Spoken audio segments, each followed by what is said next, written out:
Hey friends, before we dive in, I wanted to set the stage for what you're about to hear. This conversation with Jonathan Halls is one that struck me, not just because of what he says, but because of how often I've come back to it when talking with teams about video. What it's actually good at, when to use it, and, just as importantly, when not to. We recorded this a little while ago, but revisiting it now, it feels even more relevant. Video creation is more accessible than ever. Most of us are walking around with full production kits in our pockets, but that doesn't mean we're always using it well. And Jonathan cuts through the noise with some hard-earned clarity. So as you're listening, listen for the shift in mindset he's encouraging. This isn't about making video that looks flashy. It's about making video that helps people learn, which, let's be honest, is a whole different challenge. If you're someone who's ever hit record and then wondered, wait, is this even the right format for this? This episode's going to resonate. All right, let's roll into the original conversation with Jonathan Halls. Remember the key principles of video. And because principle starts with a P, let's think of 3 Ps. Number 1, purpose. Training video's purpose to help people learn. So let's focus and always be focused on helping people learn. It's not about having a glitzy production. The second P, I think, was about being polished. And that means really understanding how video works as a visual modality, show, don't tell, and learn different tips and tricks of showing information that can really make things work. And I think the third P would be professionalism. And professionalism is not just looking good in your videos, but also thinking about a consistent workflow. So if I'm kind of suggesting folks think about 3 principles to develop competence, skills, and capabilities in, think about being purpose-focused. It's about training and helping people be better at what they do. And be polished. That means thinking about the visual ways that video helps people learn, and experiment and have fun with it. And finally, be professional. That means learn some of the routines that will save you time in the long run. Good morning, good evening, good afternoon, wherever you are or wherever you're watching. My name is Matt Pierce, host of the Visual Lounge. You've probably been through this before, but we've got a great guest today. This is a returning guest, someone that I've had the privilege to know for quite a long time and talk a lot about with video. And he is an expert, has got some fantastic experience. In fact, I was just watching a video of him, an interview that we did back 11 years ago. So it's incredible to see not only where has video come from and where we're going, but just the knowledge and depth of knowledge that he has. And we're going to jump in with Jonathan Halls in just a second. So let me go ahead and introduce him. Jonathan Halls is an award-winning author and consultant with expertise in media production and talent development. His notable works include creating training videos, professional quality with a cell phone, a #1 new release on Amazon.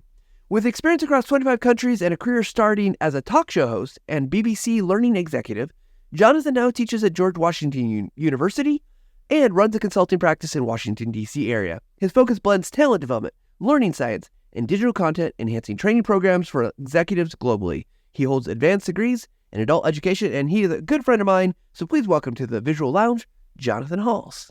Welcome, Jonathan. Hey, hi, Matt. You know, when you said 11 years, I'm thinking to myself, I probably had hair back then. Me too. And it was probably, well, there you go. And it was probably brown rather than gray. I had hair on my face and on my head. It was quite something. So, Jonathan, well, I'm so glad that you're here, and it's always a pleasure to catch up with you. I want to just dive into our first question, though, and this is the question we ask everybody. What's a tip that you would give our audience about using video better in their workplace? Anything you got for us? Yeah, I'd say number 1, whether you're doing learning, whether you're doing marketing, whether you're doing whatever you're doing, remember that video is a show, don't tell modality. That's the number 1 thing that I kind of think is really, really important. So if you're helping somebody understand something really complex, now I'm not talking about a conversation, I'm not talking about an interview or anything else like that. I mean something focused, show it and rely on the pictures to tell your story, because that's what people will actually remember. And video is one of those things that when you've got movement and showing lots of changes and stuff, like what you're doing here, right? You're showing a picture of me and then you're flashing back to you and backwards and forwards. That's what we want to do, to keep things moving and visually interesting on the screen. And that's what actually leads to great video. Yeah, I love that. And it made me think of something again, because I just watched this review, this video that we did. And one thing you said then that I think is really relevant to what you said is the idea that the camera is the eyes of the learner. You talked about going to a class for learning pizza, and if you're in the back of the room, you couldn't see the consistency of the sauce, and which I thought, well, that's a great concept that I don't know if I hear talked about today, is that think about the camera, wherever it is, whatever angle, whatever position it is the eyes. So great advice. And I stole that from one of my colleagues at the BBC. And when I say stole it, that's one of the things, the core things they teach people. And when I did the TV directing certificate class, which is it's kind of a fun class to do at the BBC, and everybody lines up wanting to do it to learn how to direct TV. And that's one of the first things they said. Remember, where you put the camera is where you put the viewer. And that's always struck me as being quite profound, actually. Yeah, no, I love it. And it's one of those things like, oh my gosh, I know we talked about it because I literally it was recorded, but it was a great remembrance to be able to rethink about how that works and what we can do. Well, one of the things I want to talk to you about today is this idea, that videos obviously has become super prevalent. It's in kind of everywhere we go now. There's video. People are using it more than ever. We used to say there's the year of the video. It's the year of the video is past, and now it's just kind of a ubiquitous medium. But I want to talk about I still think there's questions about why you should use video, or maybe it's even better when you should use video, because we want to talk about provoking learning. But let's answer that question first, though. When do people get that right, and when do they get it wrong with using video? I think that in my experience, working with a bunch of I'm a consultant, so I work with 35, 40 organizations. So I get to dip into a lot of different organizations. And one of the patterns that I see is people think, oh, video is the key thing of the moment. Let's do everything in video. And so what you do is you line up somebody and do a talking head video for an hour all about tax law or HR policy. And video does not work for detailed content. And this is a thing that is really important to remember. It's the same thing with audio and radio. If you give lots of detailed information, people will forget it. But if it's narrative, you're telling a story, people remember that. If there's emotion involved, so you can see somebody's eyes and their expressions and their body language, people remember that. If you're teaching somebody how to make pizza dough and you can actually show what it's like, the elasticity of that dough when it's ready to actually roll, that will work. And I think in my mind, we need to ask 3 questions. And I'm a learning guy. I'm not a marketing person. So my context is in learning. And when it comes to learning, whether or not I should use video comes down to 3 questions. And I call them the classroom questions. Number 1, if I'm in a classroom, would I talk about this topic? If so, that's a podcast. If I would give a demonstration, show somebody how to change a car tire, roll pizza dough, or change memory in a computer, if I'd show them or do a demo, that's probably going to be video. If I've got a lot of detail, like subclauses or particular facts and figures, people forget that in video, and I would probably not use video for that. I would use written content or an infographic. And people say, well, Jonathan, don't you think video is good for details? And my kind of default is always to think about the weather forecast. If you think about the weather forecast, what do you remember? Do you remember the word-for-word comment of the meteorologist? No, most people don't. There's a few freaks that do, but most people don't. They remember the pictures, the puffy clouds and the smiley sunshines. And the same thing goes with a lot of different content. People will remember what they see when it comes to video. So when do we use video? We use video, and it's powerful when we've got something to show. Yeah, I think that's a wonderful breakdown, because I do see people trying to say oh, this should be video, this should be video, this should be video, or maybe not even stepping into video when it's those demonstrations oh, let's put a piece of paper. And it can there's lots of modalities, lots of things that can work. So I think that's a very descriptive breakdown. So Jonathan, in your work, you've been doing video for a long time and looking at how it can be effective and the ways you can go about creating it. You presented this idea to me of provoking learning. I want to get into that because, first of all, I want to hear from you. What do you think it means to provoke learning?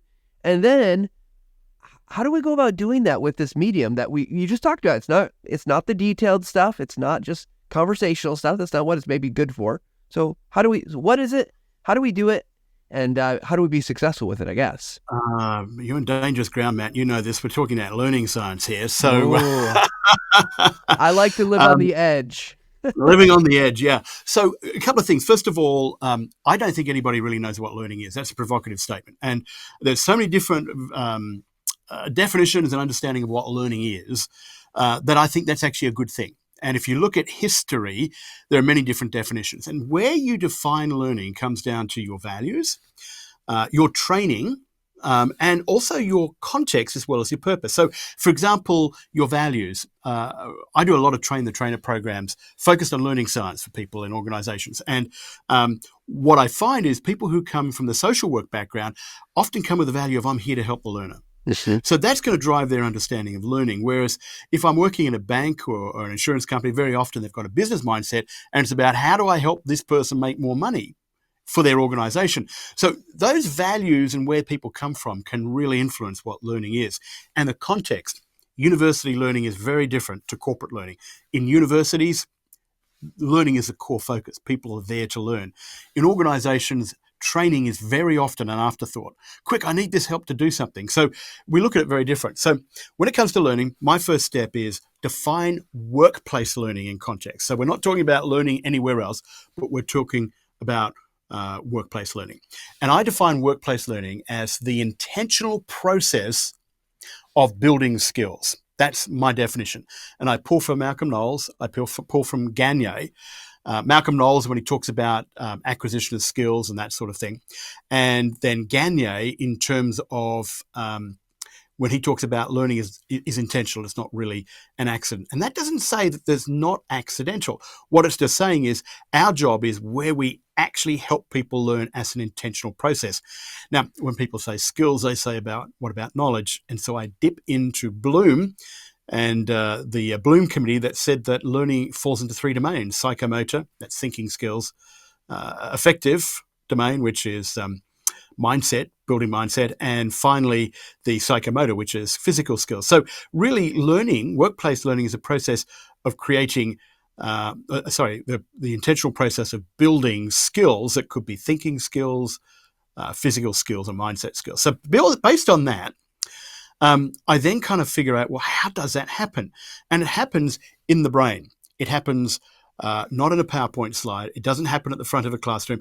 It happens in the learner's brain, and they must intentionally do the work of learning.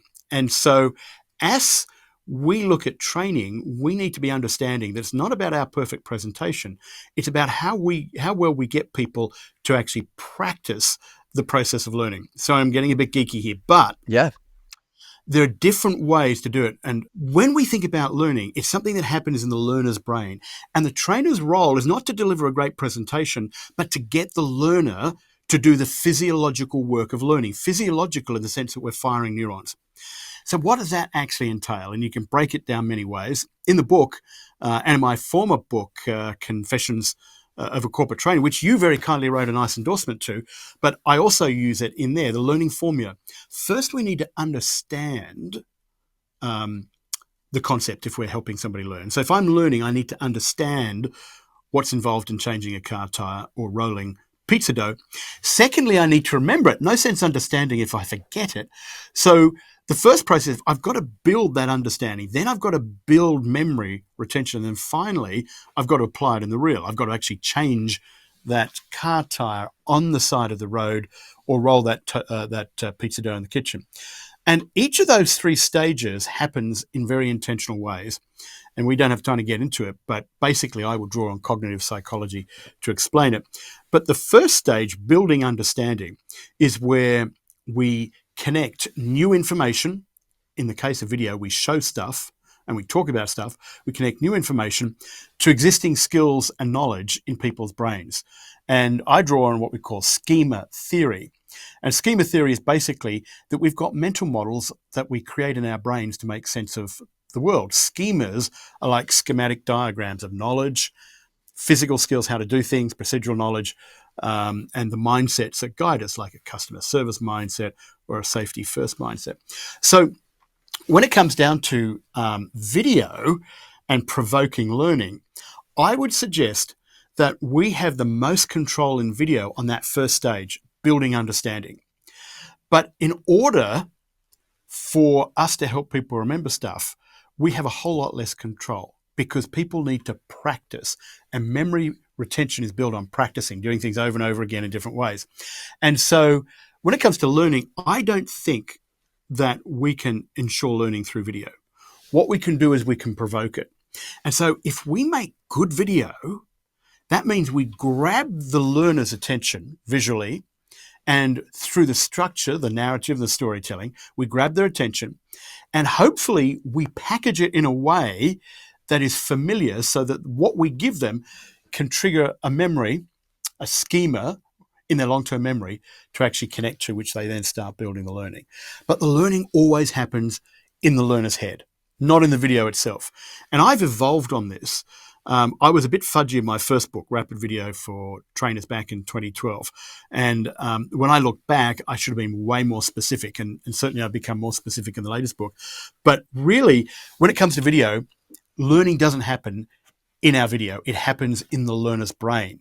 And our video becomes a very powerful tool to trigger that learning, to provoke that learning as we go through. So I know that's kind of a little bit complicated and there's a little bit of geeky stuff in there, but that's what I think about provoking learning. So good videographers in training videos are getting people's attention and provoking the process of learning, which is cognitive processing and firing neurons.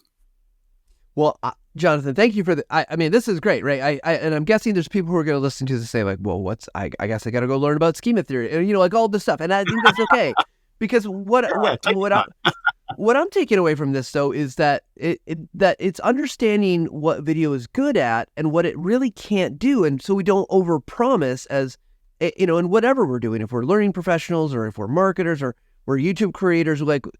We can only promise, like, hey, we can provoke, we can get you to have that information that you need. So I think that's really important.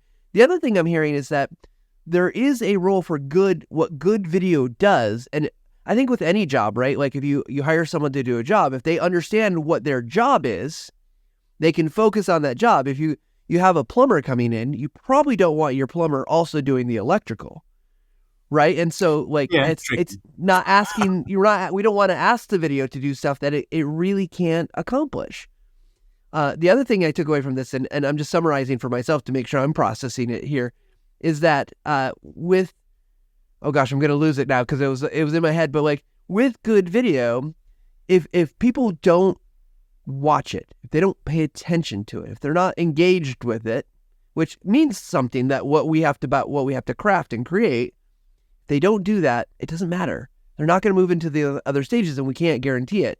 So, you put a video in your learning management system, you put it on YouTube. If they don't really pay attention, learning can't even start to occur. Well, this actually leads us to an interesting question, one that you and I have pinged back and forward for a decade, right?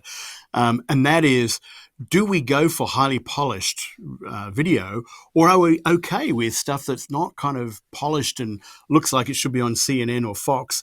And so I think the reminder is that we can do the best possible video and it may have no impact. And we need to go back and be thinking, not how do we look smart, not how do we look professional and polished and all that, but what's in that video. What's in that video that will actually provoke that learning and that engagement that you're talking about? And so I go back and I kind of like to think, what's our purpose? And in training videos, our purpose is to help people do stuff, not to look like Hollywood, not to look like a network television production, but to help people learn. Now, that doesn't mean we shouldn't be good, but what we should be doing is focusing not on being this cool videographer, but being on a facilitator and being an enabler. And that gives us a little leeway. We don't have to be so spick and span with our videos. If the lighting isn't perfect, that's okay, so long as people can see it and they can actually use it. If it's not really smooth flowing like a TV news bulletin, it's okay so long as we've got the shots right to help people do stuff. And I think that leads us into a really interesting realm of where do we stop being professional or not? Do we go for this really extremely polished presentation or this really hokey kind of folksy presentation? And I think the key is, so long as people aren't distracted by our technique and they're focused on what we're doing in the content, we're actually doing okay. And that means if there's, and you've heard me say this before, and this is, I think people used to roll their eyes. I say, you can't have a jump cut and all that. And I still think you shouldn't have a jump cut. But you know what? If there's a jump cut and it doesn't stop people from learning and it doesn't distract them, yeah, okay, that's fine. And I'm not talking about those intentional jump cuts. I'm talking about those ones that just happen by mistake. If we're not quite perfect, that's okay. So long as that lack of perfection is not drawing our attention away from the topic that we're trying to help people do. And I think that becomes really important. What's our purpose? We're here to educate. We don't have to look like Hollywood. We don't have to look like network TV. Yeah, I think what you said there, though, it's intentional. Be intentional about the decision that you made, even if it's not perfect or whatever. Like jump cuts, right? Like, I feel like I either just wrote something about this or did an interview about this. And in the world of stylistically, there's a whole style out there. That's right. The approach, right? Mm. And I think at the end of the day, playing around with that stuff is really, really important. But at the end of the day, our job is to play around with the learning if we're doing training videos. Now, if we're in TV, that's a different story. But we're not. We're in training. And that's our core. Well, that's our raison d'etre. That's our reason for being when it comes to training videos. Yeah. And I think almost that I think more people are probably less looking at television and Hollywood and more looking at what is happening in the social media space with YouTube, TikTok, and Instagram, right? And seeing those. And I do think the one thing that I can confidently say is that because those are not perfect videos, there's a lot of good videos out there. There's some people who are they put a lot of production work into it, but right. There's a lot that's not perfect, but it does the job. And I think people are much more accepting of that idea than they were 10 years ago, for sure. Because 10 years ago, people wanted to spend tens of thousands of dollars on their productions, and people still do that, but less so. And I think that's really interesting, that whole TikTok thing. When you look at the whole kind of production quality and the way lots of very fast shot changes and camera positions and changing the actual shot size and stuff like that, that's actually what makes it engaging. And we're still interested in the quality. And if there's a blurry shot here or there, nobody really notices, I think. So, yeah, you probably never expected to hear me say that, but there you go. Write that down. When you make your first TikTok video, Jonathan, I want to see it. So let me know. I've been playing around with the idea too, actually. I'm not sure. You know me and social media. Absolutely. I get it. It's also a rabbit hole that if you go down, it's hard to get out of. Jonathan, I do want to spend some time talking with you about your book, Creating Training Videos and Professional Quality with a Smartphone. And so why don't you give us a high level, like what, if someone picks up the book, what should they be expecting to get out of it? Yeah. Okay. So the reason we wrote this book was to give someone a quick reference guide, people who need to fill in a few gaps in their knowledge or their skill, and people who want to start out. So in the book, we really, the real focus is the fact that we are about helping people learn. We are not about entertainment, doing news or anything else like that. So the first few chapters are about learning theory. How exciting is that, right? And then we get into video and what makes good video, not in the sense of you have to be, again, like a CNN or a Fox kind of quality network TV video producer, but what are the things that you need to think about to keep people engaged? And then we look at putting together video theory and learning theory. What does that mean for training videos? And how to create training videos intentionally designed to provoke learning, to help people in their job, whether it's performance support, whether it's dropped into an asynchronous e-learning program or part of a virtual experience. So we went and looked at what are the key principles for training videos, and then we get into the practice of making videos. What do we need to do in terms of the equipment and how to edit them? And then finally, how do we put that into the context as a trainer of doing it on a day-to-day basis? And you might remember about 10 years ago, I used to say video is the new flip chart. And I used to say back in the 90s, early 90s, when I did my first Train the Trainer class as an attendee, not teaching it, they taught me how to draw and write on a flip chart, choose the right colors, and turn the page in a way that it didn't distract the learner. Wow, that was our technology. Today, our technology is the video. And so we look at how do we make that part of our production workflow for an instructional designer and a trainer. And one of the big challenges of this book that I struggled with a lot Video is so big. When we talk about video, do I talk about the video that we're doing now, right? Done between Michigan and Leesburg, Virginia, via a browser. Is that the type of video we're talking about? Are we talking about talking heads? Are we talking about animated video? Are we talking about screen capture videos? What are we talking about? And I had to really narrow it down because it's such a broad field, and we could have written 5 different books or a book 5 times that size to do all of them. So what I really focused on is, if you've got a smartphone, how can you use that? How can you turn that into a television station in your briefcase, your purse, or your back pocket, pull it out, and actually bring the outside world into your classroom? So in other words, virtual field trips. If you're teaching people how to change a tire on a tractor, instead of taking them out onto the farm, you video it and show it in the classroom. Or how do you actually make learning on demand to provide performance support, or provide learning embedded in another program? And there's so much we can go into. The big challenge was how do we rein it back? So I really focused on what you need to think about on those short videos using your smartphone, but using those principles if you were to go out and start thinking about, say, the difference between performance support and learning, if you're thinking about the difference between informational video and educational video. So it's kind of a starting point, not an end point. Yeah, well, just as I've gone through the book, and I've not gotten through all of it, but just flipping through and looking at and reading parts and pieces of it, I think the thing that has stood out to me is that, especially if you are coming, maybe you've got professional experience, but you're coming new to the idea of video, or you've not had the opportunity to create learning video, I said all the other side, the social media things you may have done, the dances, the TikToks, the family videos, whatever.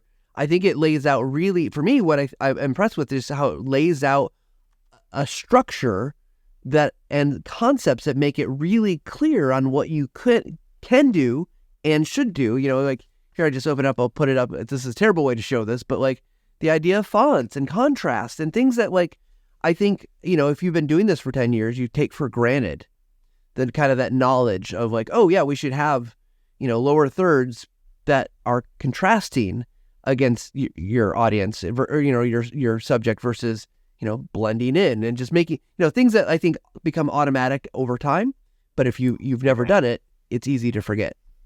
And I think that's the challenge for someone like you or me. We've been doing it for so long. You do it instinctively, and you kind of, say, if you're talking about a lower third, you think about the font and you just, okay, it looks good, and you can't remember how you did it because you've been doing it for so long.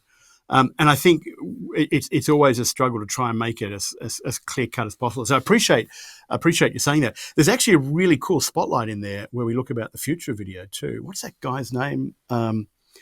Last time I talked to him, he had hair and a beard. Oh, that's right, Matt Pierce. So I want to say thank you. But I want to say thank you because, we spotlight different innovators and key influencers in the world of video throughout that. People like yourself and Diane Elkins, Gary Lipkowitz from Beyond. But I really appreciated what you brought to the spotlight when we started talking about the future of video, and particularly the understanding of where we've come, because I think understanding that progression really helps set things up for the future. So, thank you for being part of that. You've been part of 2 of my books because you did an endorsement for the last book. I don't know why I punished you and forced you to read that, but anyway. Well, it's a pleasure, and it's a pleasure to contribute knowledge, and of course, happy to promote it, not just because I'm in the book, but obviously, Jonathan, you're always contributing great information to our field and about video, and I think if you're anyone who is a learning professional who's trying to get better at video, this is a great resource. You can go check it out. Of course, it's on Amazon. I'm sure it's available at ATD Press and wherever else you can find books these days. I don't want to say thank you too. It's not actually available right now. It's sold out. So I think I went onto Amazon to look at it the other day because I got some emails, people saying, hey, I can't get copies. And you got to wait 3 or 4 weeks. So I don't know what's going on that, but it will come. I know they've printed a lot of copies. So. Well, I see Jonathan's got, you maybe stockpile them all. They're in a box behind you, right? Yeah. They're my author copies. You get 10 when you're an author. And that means I can read. I can read 2 at a time. I don't know. Well, Jonathan, it is always a pleasure to talk with you. We are going to keep things moving here. So we're going to jump into our speed round questions. I'm going to play our quick little stinger here. And for those new to the show, speedrun questions, quick answers determined by the roll of dice. So here we go.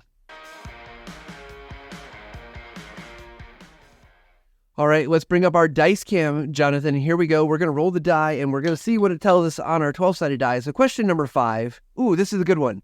If you could instantly acquire any new skill, what would it be and why? You're a very skilled person. I know you have many skills, so this will be interesting to see what you say. Yeah, I would like the skill of doing metal work.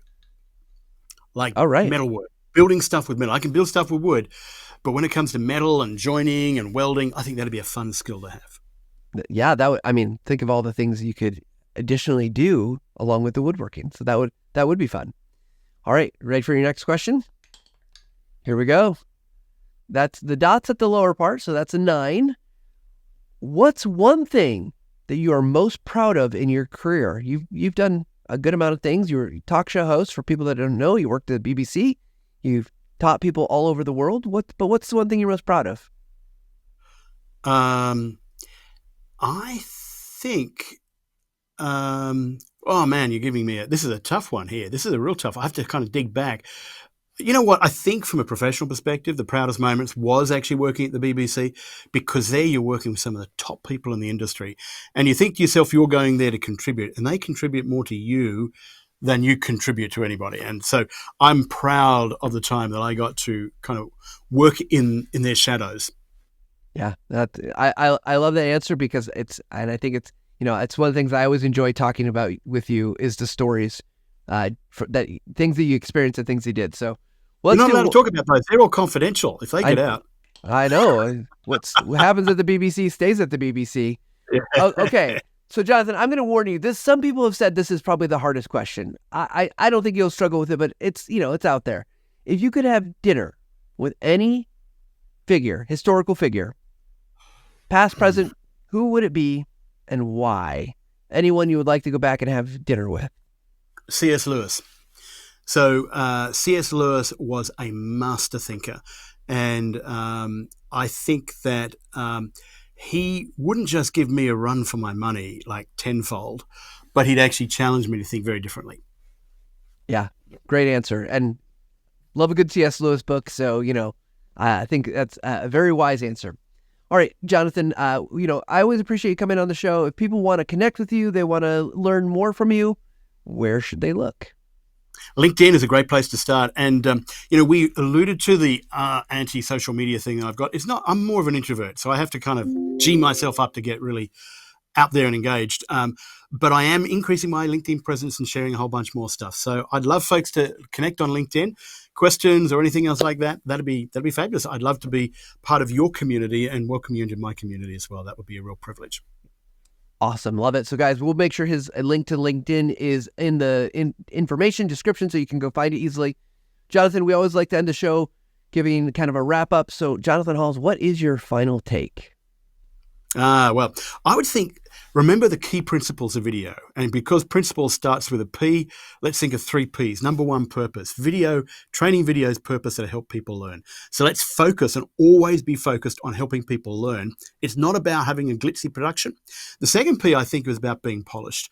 And that means really understanding how video works as a visual modality, show, don't tell, and learn different tips and tricks of showing information that can really make things work. And I think the third P would be professionalism. And professionalism is not just looking good in your videos, but also thinking about a consistent workflow. So if I'm kind of suggesting folks think about 3 principles to develop competence, skills, and capabilities in, think about being purpose-focused. It's about training and helping people be better at what they do.